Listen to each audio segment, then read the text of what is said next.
In October 2025, a young woman steps off a flight from Tokyo into Shanghai Pudong, clutching her suitcase and dreams of a short family reunion only to be pulled aside at immigration. "Hand over your passport," the officer says without looking up. She asks why. "Regulations," he replies. That single word ends her freedom to leave China ever again. Across the country, passports once proud symbols of open doors are being seized in silence, turned into tools of control. Meanwhile, in the border badlands of Myanmar, the notorious KK Park fraud empire burns under military bombs, but the masterminds vanish into new compounds, protected by the same system that now locks its own citizens inside. This is China Undercover, where the right to leave is revoked without law, where billion-dollar scam networks rise from ashes under Beijing's shadow, and where the economy crumbles so quietly that even the night markets forget how to glow. Let's begin at Shanghai Pudong International Airport, Terminal 2, October 14, 2025. Ms. Chen Mei, 29, a marketing consultant who spent 3 years building a career in Japan, finally returns for her grandmother's 80th birthday. She passes through customs with a smile, scanning her health code, ready to hug her family waiting beyond the gate. But a uniformed officer blocks her path. "Passport," he says. She hands it over, expecting a stamp. Instead, he slips it into a plastic evidence bag. "Reason?" she asks, voice trembling. "Regulations," he repeats, already turning to the next passenger. Chen stands frozen as the arrival's hall empties. Her mother calls from the parking lot, "Mei, where are you?" She tries to explain, but the officer cuts in, "No photos. No recording." That night, she posts on Weibo from her phone. "I followed every rule. I paid every tax. I just wanted to come home. Why is my passport now state property?" The post explodes 3.7 million comments in 6 hours. "Mine was taken last year. Still waiting. They came to my door at 2 a.m. Said it was for safekeeping. I'm a teacher. They took mine before a training trip to Singapore. Said national security." By morning, the post vanishes. Her account is frozen. Her freedom gone. This is not an isolated incident. It is policy wearing the mask of bureaucracy. Since early 2024, internal directives confirmed by multiple police insiders have ordered the systematic collection of passports under the banner of national security and exit management optimization. The logic is chilling in its simplicity. Unemployed. Risk of illegal exit. Retired. Risk of asset flight. Teacher, banker, doctor, civil servant. Risk of defection. From Fujian, Xinjiang, or Tibet. Risk of historical non-return. In Nanjing, Mr. Zhang, a 58-year-old retired bank manager, receives a call 6 months after leaving his job. "Bring your passport to the local station by tomorrow," the voice says. For what? Institutional reform. That phrase, institutional reform, has become a national nightmare. It appears on no public law, no NPC vote, no legal gazette. Yet it strips citizens of their right to cross a border. Zhang arrives with his passport, issued in 2018, valid until 2028. The officer stamps a form, slides the document into a drawer, and hands him a receipt. Temporary custody return date, TBD. He asks, "When can I travel to see my daughter in Australia?" The officer shrugs. "When the policy allows." At Beijing Capital Airport, a 24-year-old software engineer named Li Jun is pulled from the boarding queue for Seoul. He had saved for a year to visit a college friend. Customs officers confiscate his phone, scroll through WeChat, and question him for 4 hours. "Who is Korean bro? Why did you send 500 renminbi via WeChat? Do you know any foreigners?" Finally, They return his phone minus the chat logs and stamp his boarding pass, entry denied. He posts from the airport lounge, "I'm not a spy. I'm not a terrorist. I just wanted to eat kimchi with a friend." Is that a crime now? The post is deleted in 40 minutes. His account suspended. The cruelty extends even to children. In Guangzhou, a family applies for a passport for their 2-year-old son to join a Disneyland trip in Hong Kong. The clerk slides back the form. Child requires invitation letter from Hong Kong resident. The mother laughs in disbelief. He's 2. Who invites a toddler? Upper-level directive, the clerk says, eyes on the screen. The family leaves empty-handed. The child will grow up never knowing a world beyond the wall. This is not chaos. This is design. Passports are no longer rights, they are privileges revoked at will.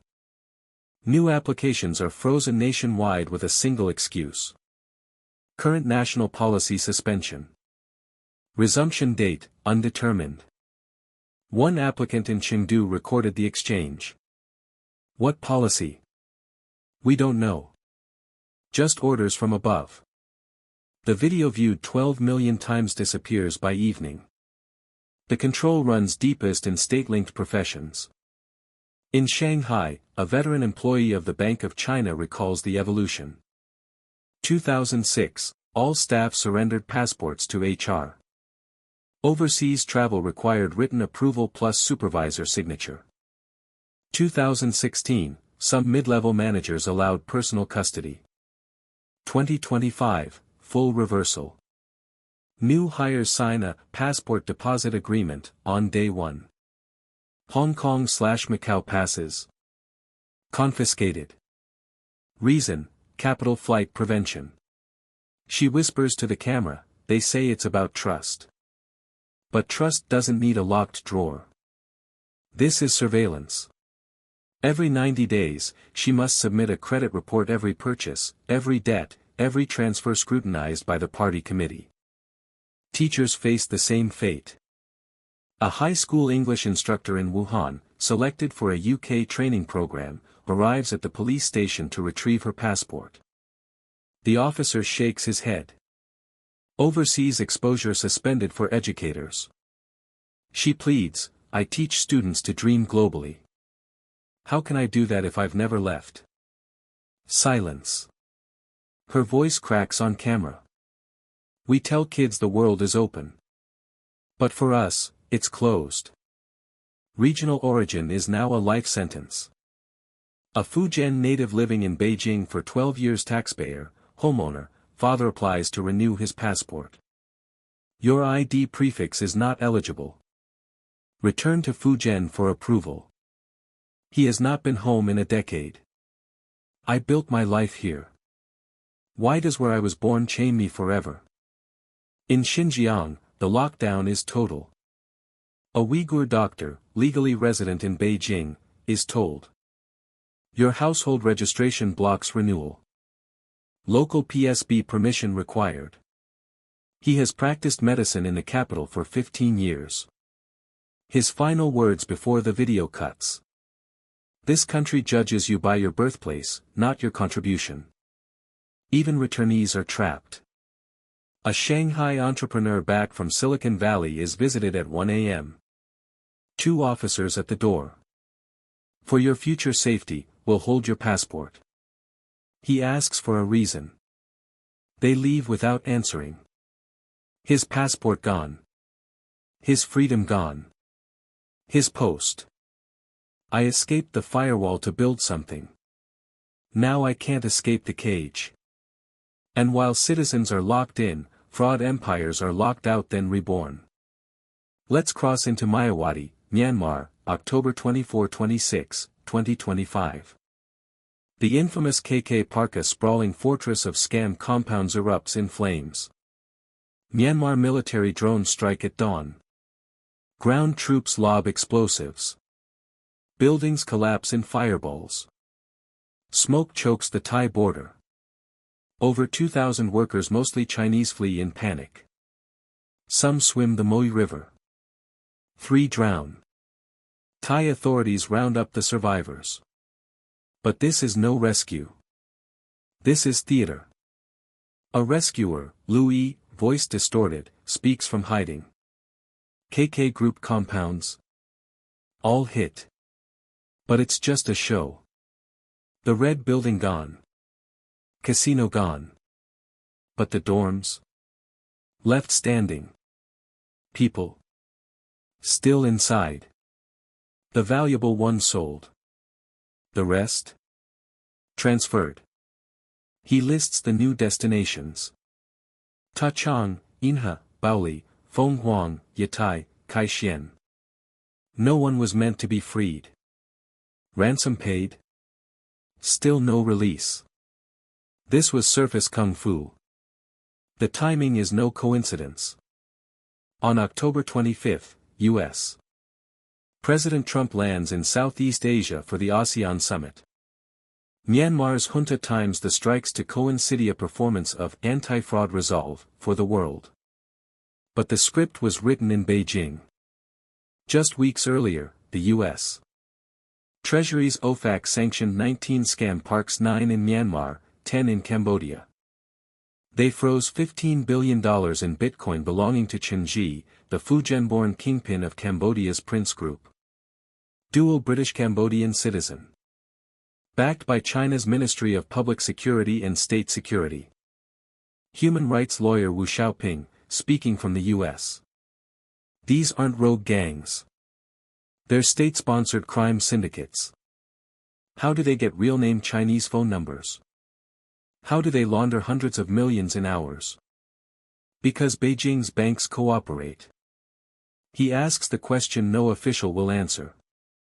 A citizen needs ID for 10,000 renminbi. But a scam park moves $1 billion overnight. Who's really in charge? The parks have existed for years. Mayawati alone hosts 36 Chinese-run compounds. In Kokon, the Wei family allegedly performs human sacrifices to curse rivals. Earlier in 2025, China, Thailand, and Myanmar launched a joint crackdown. Result? The parks expanded, now using Starlink for untouchable internet. Insiders call them Belt and Road black gloves, Beijing's deniable assets. Burn 1. Build 10. Back in China, the economy doesn't crash, it fades. In Shanghai, a taxi driver stares at the Huangpu River at 2 a.m. Used to be a line for the airport. Now. Silence. Factories close. Migrant workers vanish. The neon still blinks, but no one's watching. A Nantong furniture plant posts its final payroll on the gate. Price wars plus tax burden equals closure. 120 workers. 15 years. Now a bus ticket home. In Beijing's Wangfujing, a 500-seat cinema screens a blockbuster to one viewer. The ticket seller laughs bitterly. We run the projector for pride. A 5-star Guangzhou hotel sets up a skewer stall on the sidewalk. Same chef. January 10th the price. The GM, ballroom's empty. The grill pays rent. At a Beijing gas station, an Audi A6 driver asks. Any discount? No. Then 50 yuan. I'll come back tomorrow. Netizens, even luxury counts coins now. A Pinduoduo merchant with 800 million renminbi revenue posts his ledger. Q4 tax, 104 million. Last year's profit, 72 million. He liquidates at 30% cost. Better cash than chains. In Chongqing North Station, 28 extra trains run to Sichuan and Guizhou. All full. A mother with 2 kids. No kindergarten. No overtime. We go home. A Shenzhen job fair, 180 booths, 14,000 graduates. Average offer, 3,200 renminbi. 996 schedule. Recruiter, we cut pay 15%. Still no takers. In Tianjin, a 119 square meters apartment listed 2,658 days drops from 1.92 m to 890k. Owner's note. I removed my head to reach this price. 0 views. The CCP responds with microcontrol. Gold 5G. ID required. Overseas transfer.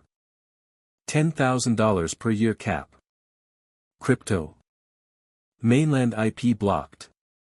Official data lies. Shanghai nighttime power load, 10 million households not 25 million. Salt consumption, 800 million population equivalent. Leaked Huku, 10.1 million entries. A Chengdu rider cancels a 68 yuan dinner. Wanted to treat myself. Chose rice. A Yiwu stall owner burns unsold Christmas lights. Ashes debt. A Guangzhou graduate signs for 2,800 renminbi per month. Standing only. No chair. Better than homeless.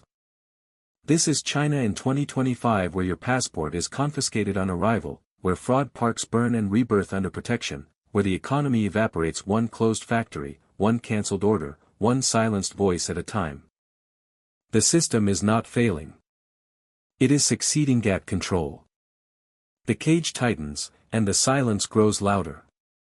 While passports gather dust in police lockers, the fraud lords of Southeast Asia simply relocate new walls, new victims, same Chinese backing. While citizens are told, stay for safety, the economy doesn't collapse with a bang, it dissolves like mist at dawn, one shuttered factory, one empty train seat, one unsent WeChat message at a time. This is the second act of China Undercover, where the right to leave becomes treason, where billion-dollar scam empires are too big to kill, and where the future is measured not in growth but in the quiet accumulation of locked doors and broken dreams. Let's return to the fraud frontier, where the ashes of KK Park still smolder. By October 27, satellite images show new construction in Yatai City prefab dorms, satellite dishes, razor wire. The same cranes that lifted rubble now raise walls. A smuggled photo from inside. Rows of young Chinese faces at computer screens, scripts in hand, fake profiles glowing. Caption: KK died. We were reborn. Same job. New cage. Lu Yi, the rescuer, records another voice note from Thailand. They moved 800 people overnight. Buses with blacked-out windows. Destination: Baoli Park. The drivers? Chinese speakers. The guards? Same uniforms as before. He pauses, voice cracking. I pulled a 19-year-old from the river. He begged me to shoot him. Said death was better than another year of scamming his own people. The U.S. indictment against Chen Ji drops more details. 150-plus shell companies across Cambodia, Laos, Philippines. Victim loss, $27 billion, mostly elderly Chinese. Direct WeChat groups with MPS officers coordinating target lists. Wu Xiaoping, the lawyer in exile, reads the file on camera. This isn't crime. This is statecraft. Beijing outsources its dirty work, then bombs the stage when the audience claps too loud. Back home, the passport purge accelerates. In Shenzhen, a tech startup founder applies for a Singapore investor visa. His passport issued 2023, biometric chip, gold emblem returned with a red stamp. Invalid for exit policy 47. He calls the hotline. What is policy 47? Classified. His company folds. His investors flee.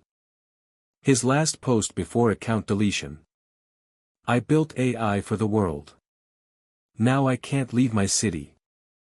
In Hangzhou, a mother of 3 tries to renew passports for a family trip to Thailand.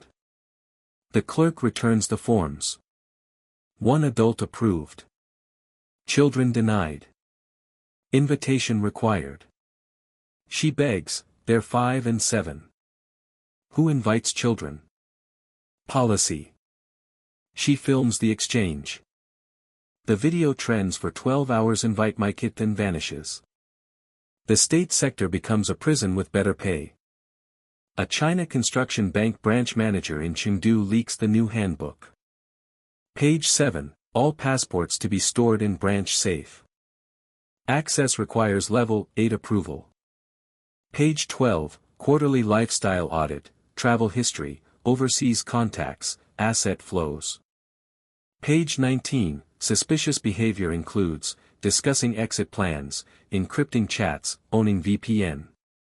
He whispers, we handle trillions. They trust us with money. But not with movement. A primary school principal in Xi'an receives a district memo. All teachers surrender passports by Friday. Reason, prevent brain drain. She stands before her staff. We teach one world, one dream. But we can't dream beyond the wall. One teacher, selected for a UNESCO conference in Paris, returns her invitation letter unopened. What's the point? They'll take my passport anyway. The regional curse deepens. A Tibetan doctor in Beijing, top of his class, published in The Lancet, applies for a medical conference in Geneva. Your Hukou origin requires provincial NSB clearance. He has not been to Tibet in 20 years. His appeal. I save lives here. Why am I a risk? No reply. In Fuzhou, a Fujian fisherman turned factory owner tries to visit his son in Canada. Your dialect group has high non-return rate. Denied. He laughs bitterly. My ancestors crossed oceans with nothing. Now I can't cross with everything. Even returnees are recaged. A Stanford PhD back in Shanghai for elder care is summoned. Your U.S. contacts trigger review. Passport suspended 24 months. She taught AI ethics. Now she teaches her mother how to use WeChat because she can't leave. The economy doesn't scream. It whimpers. In Dongguan, a toy factory with 2,000 workers posts a sign. Final shift, October 31st. Boss fled to Vietnam. Wages unpaid. Workers sit on the floor, sharing instant noodles. One films. We made dolls for the world. Now we can't feed our own. In Sanlitun, Beijing, 47 bars close in 1 week. A bartender burns his cocktail menu. No customers. Just debt. A hot pot chain shrinks portions 20%, keeps prices. Reviews, broth tastes like regret. In Shanghai Xintiandi, a 500-seat cinema runs a blockbuster to one soul. The Projectionist. I press play for ghosts. A Guangzhou hotel grills skewers on the marble steps. Michelin chef. 15 yuan. Survival price. At a Beijing petrol station, the Audi A6 driver returns. Another 50 yuan. That's all I dare. A Pinduoduo seller live streams his closure. 800M revenue. 104M tax. I sell my house to pay the party. Chongqing Station, 28 extra trains. All full. A mother. No jobs. No schools. Home is all we have left. Shenzhen Job Fair, 14,000 graduates. One offer, 2,800 renminbi. Stand 12 hours. No chair. She signs. Better than the street. Tianjin Real Estate, 119 square meters flat. From 1.92 m to 890 k. 2,658 days. 0 bytes. Huizhou, 88 square meters new flat 310 k. Take the keys free. I just want the debt gone. The CCP tightens the noose.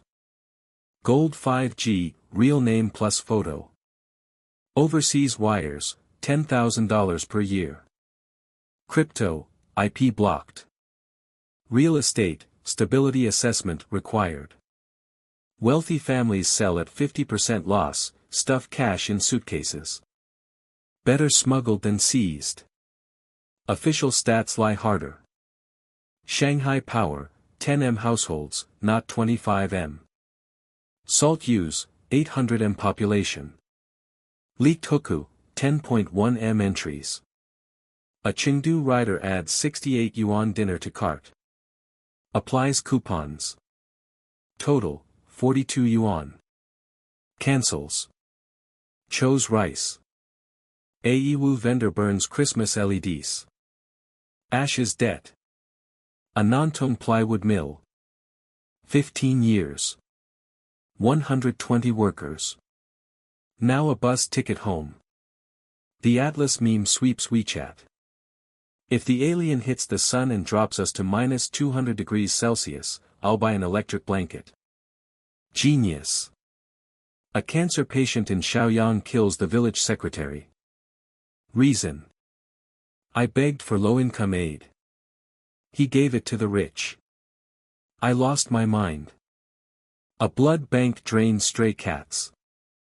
1 cat equals 3 bags equals 2,400 yuan. No questions. 1.78 billion outbound trips Q3. Trees die, people migrate. A farmer sells 2,000 kilograms rice at 0.9 yuan per kilogram. 1,800 yuan. Heading to Vietnam with 3,000. American kid street vending. USA collapsing. They sell for fun. A factory boss vanishes. Workers. Months of wages. We sit and wait. The billiards hell spreads. A Hangzhou man pays 5,062 yuan. 55 beers. 10 coaches. 1 coach billed longer than he stayed. Refused payment. Beaten. Billiards. Or brothel. A posted story. Married a billiards coach.